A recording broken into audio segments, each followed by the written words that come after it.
There are a lot of problems with the way we've organized our occupation of the landscape.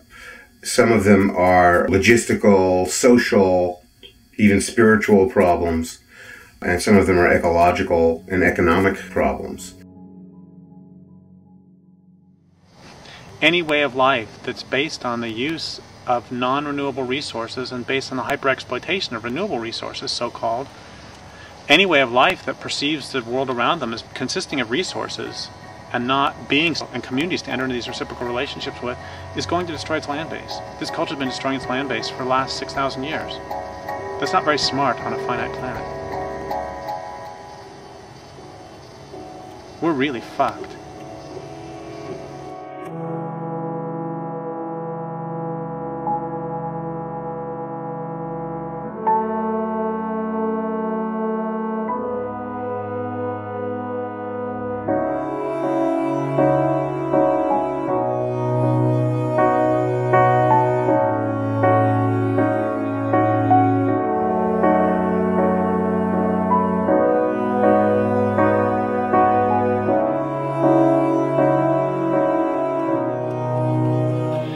It's basically, these trees are like the structure, they're like the scaffolding that holds up the whole house of a healthy ecosystem.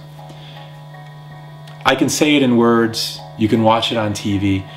If you walk through a tree plantation, where almost all the trees are of the same age, almost all the trees are of the same species, they were planted there by humans, they were developed genetically to be what human beings wanted to have. And you see what grows there, you see what lives there, you see what it feels like. You walk out of that and you walk into an old growth forest.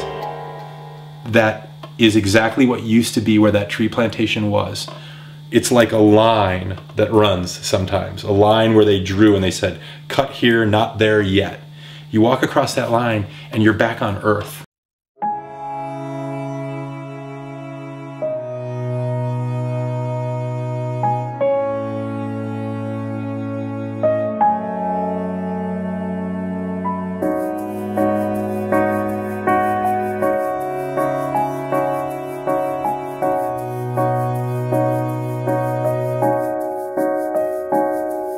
Machines come back after a certain number of years, cut it all down, do it again, and pretend like they can do that over and over. Just like the early farmers in America pretended that they could grow crops without fertilizing until the Dust Bowl came.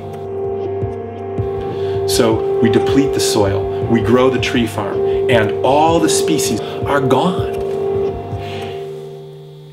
Sometimes they're gone in that they just shifted to another place in the forest, but sometimes they're gone forever. And that's extinction. And extinction is not death, it's the end of birth. It doesn't come back ever. When I started writing Ishmael, I knew that we were attacking the biological diversity of the planet, but I had no idea that we had already entered into a period of mass extinctions. It's estimated that as many as 200 species a day are becoming extinct.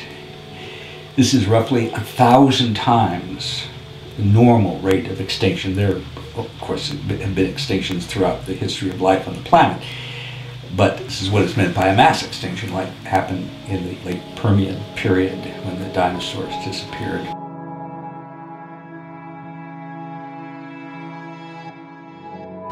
The historical assumptions we have about the, quote, great buildings of the world, the Egyptian pyramids, the European and Asian fortresses, the great and marvelous metropolises that we see around us. They're expressions of a civilization and they're great records, okay, but what are they records of? In fact, in most cases, they were created by the oppression of others. And in some cases, the downright slavery of generations and generations of people. And so you think, well, what's so important and valuable about that? What does that mean to us now? You know, we're still doing that today.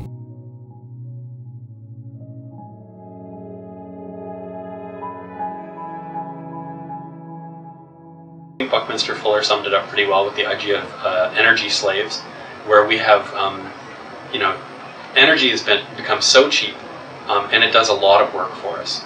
And if you were to convert the kind of the relationship between the amount of energy that each of us use in the city and this kind of way of living. If you were to compare that energy to the amount of human energy it would have taken in the form of slaves working for us, each one of us would have at our disposal something like 400 slaves. Now this was 1960 some odd when Fuller first calculated this. I would guess it's probably double or triple that by now. Like my guess is I'd probably got 1,000 energy slaves working for me, doing all this kind of work for me. That's absolutely not sustainable.